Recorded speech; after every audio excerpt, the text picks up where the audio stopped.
Welcome to Return on Insights, the show where candid conversations with bold founders and leaders spark actionable insights for your business. I'm David Lindover. And I'm Erin Abatangelo. Each week, we pull back the curtain with leaders who are scaling teams and shaping the future, sharing the insights that create impact far beyond the bottom line. Discover how high-performing companies build enduring cultures, inspire teams to think bigger, and turn vision into action. If you see storytelling as your strategic advantage, you're in the right place. Welcome to Return on Insights podcast. Today, Raji Abraham, CEO of Datascape, shares insights on empowering cross-functional teams to drive innovation. As we know, transformation doesn't happen in isolation. It happens when teams break barriers. In this episode, Raji, a seasoned transformation leader, talks with us about the art and science of building truly cross-functional teams. He'll be drawing on decades of experience in healthcare, finance, and supply chain, and sharing how he's aligned product engineering and business teams to execute on shared goals and accelerate enterprise change. He offers a real-world look at how to architect teams that don't just collaborate, but transform together. This is a tactical guide for leaders who want innovation to move faster across every function. Welcome, Raji. Thank you, David. I'm so glad to be part of your podcast. Thank you for spending time with us today. I'm looking forward to your insights. What are the most common silos in today's tech organizations, Raji, and how do you begin to dismantle them? Yeah, if I think about a tech organization, right, I can think of three major divisions. You have the products, you have the engineering, and you have the business or operations team.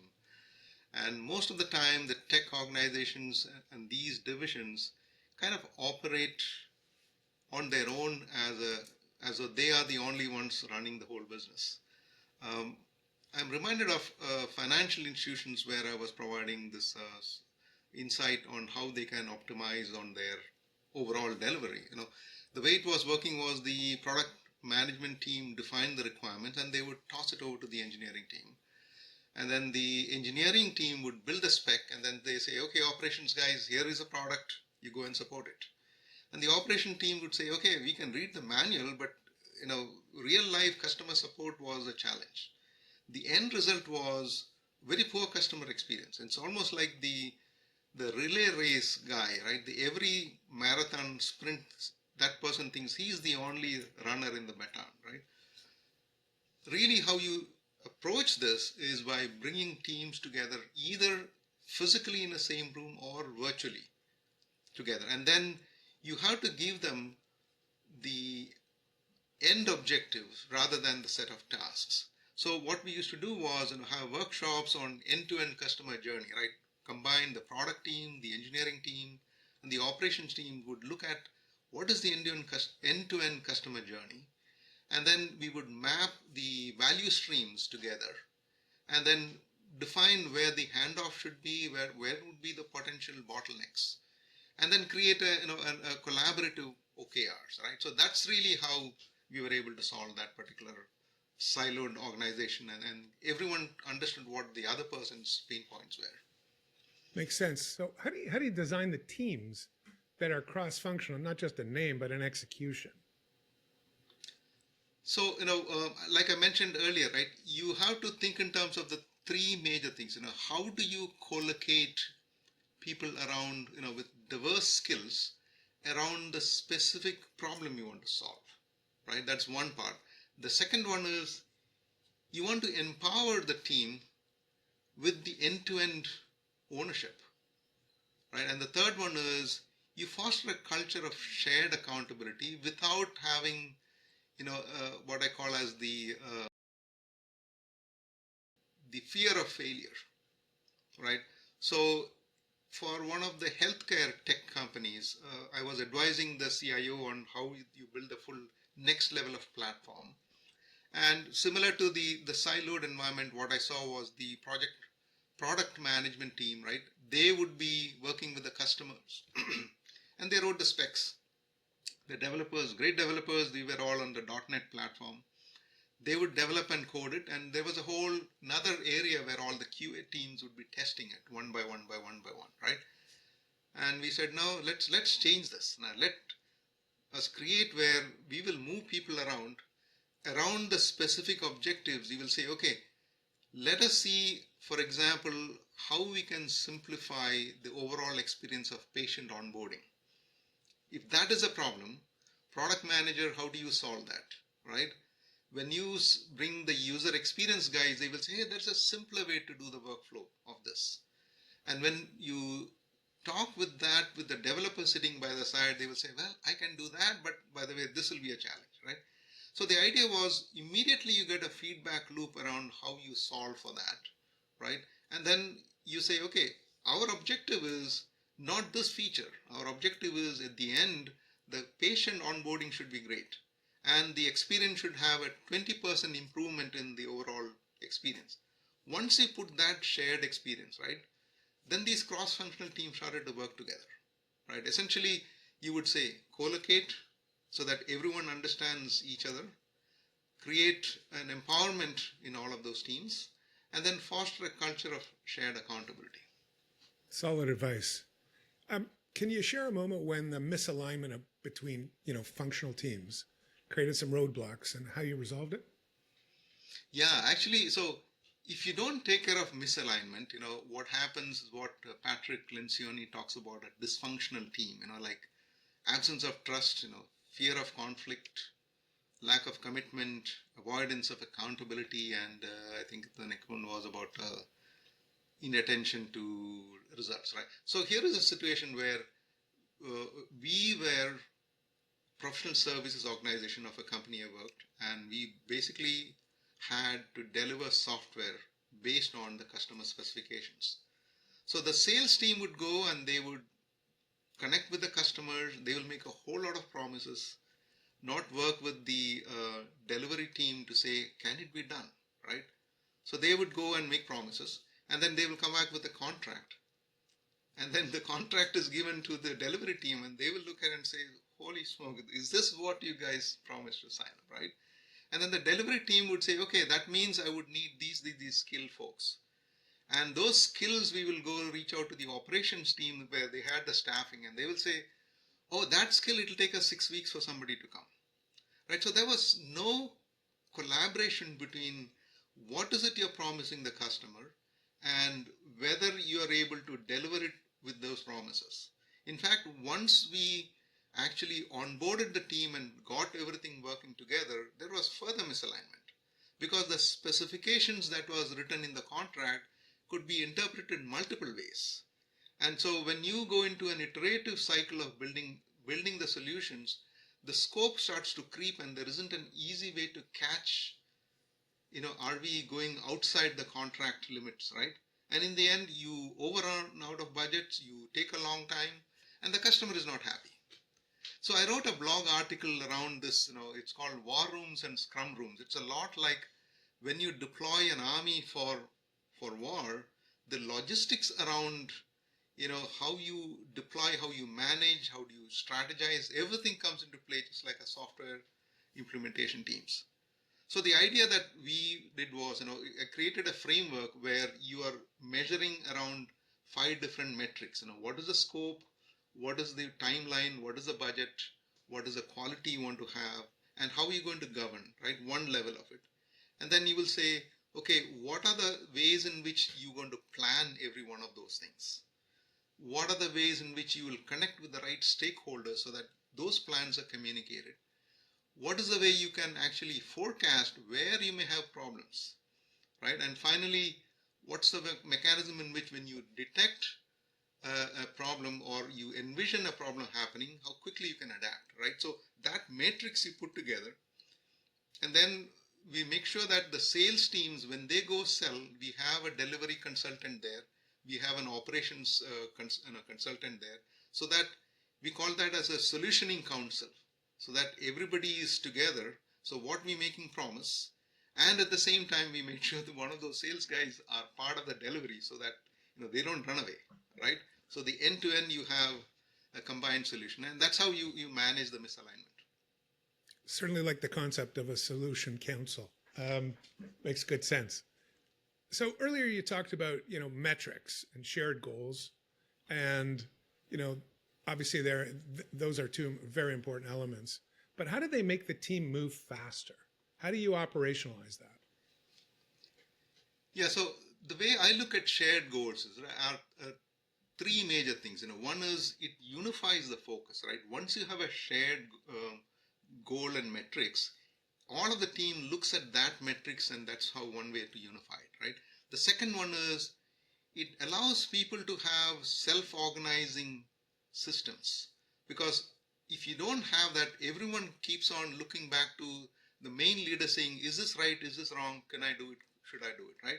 And the third one is when you have conflicting priorities, that shared goal kind of gives you the channel to say, we are really trying to achieve this, so that means I can deprioritize this versus that, right? Those are the three major things I look at it from the point of view having a shared goal. And I remember for a large e-commerce company, what used to happen was the marketing team would say, my objective is cost per acquisition, right? The product team will say, I'm looking at whether my daily active users are high or not. And then the operation team would say, I'm caring only about the customer support, how much tickets I can close, right? So each one had very logical and consistent metrics, but overall the team wasn't making the customer happy, right? So we changed that to say, what if we say, what is the customer life value? Let everyone track that. Now what happened was the marketing said, well, I don't want to bring any user. I want to bring those users who's going to be staying with us, right? The product team said, it's not just any feature, it's those features that will drive engagement and have continuous, connection with those customers.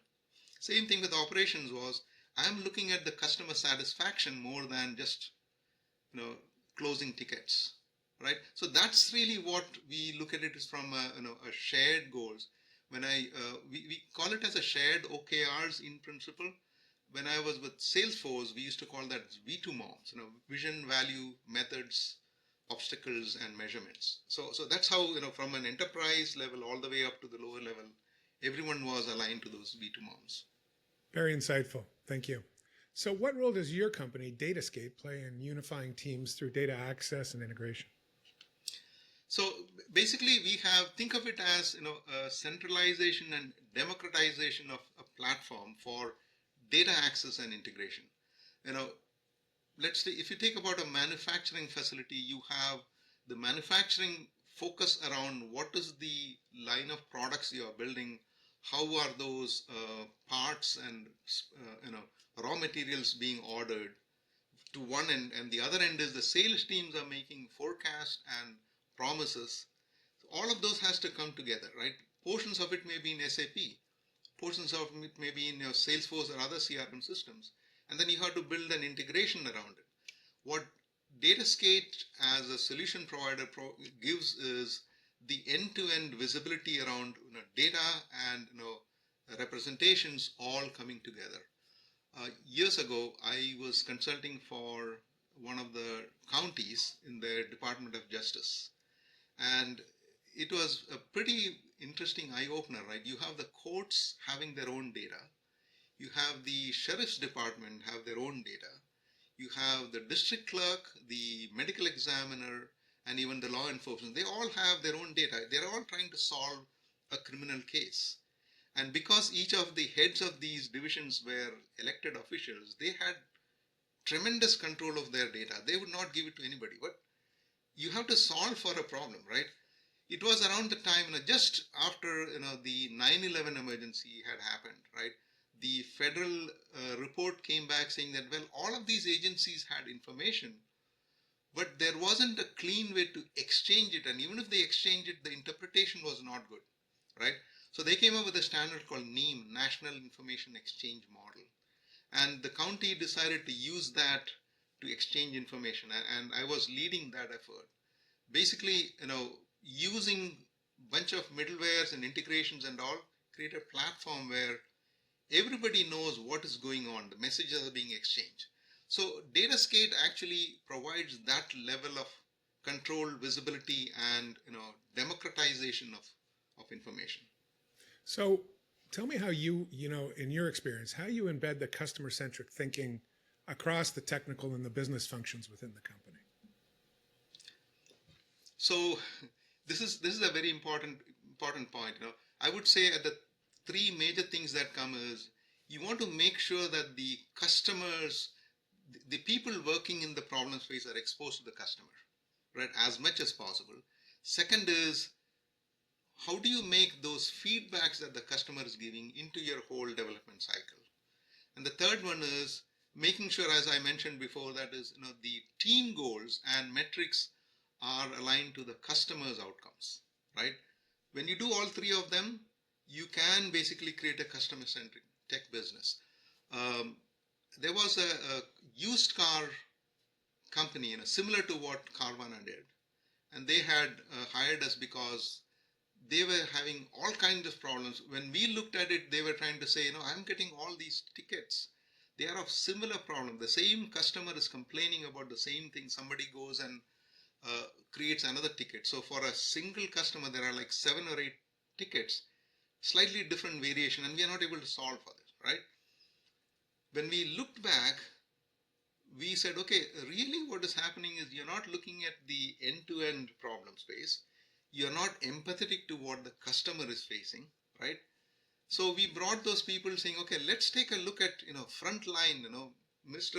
Architect, go sit with the support desk and see what the pain point they are having, right? Once this person actually saw the direct exposure to what the customer is talking about, he goes back and says, okay, I know where my team is challenged, right? So that is how we created, and then every one of those, aha moments, you put it into the feedback loop and say where in our entire journey we have to incorporate that, right? And that's really how we manage the overall visibility of what the customer pain points are and bring it back into the end-to-end Good pipeline. insights, real insights. So, what systems or rituals help cross-functional teams align at scale? So, I'm thinking about at scale. Okay. So I have a formula.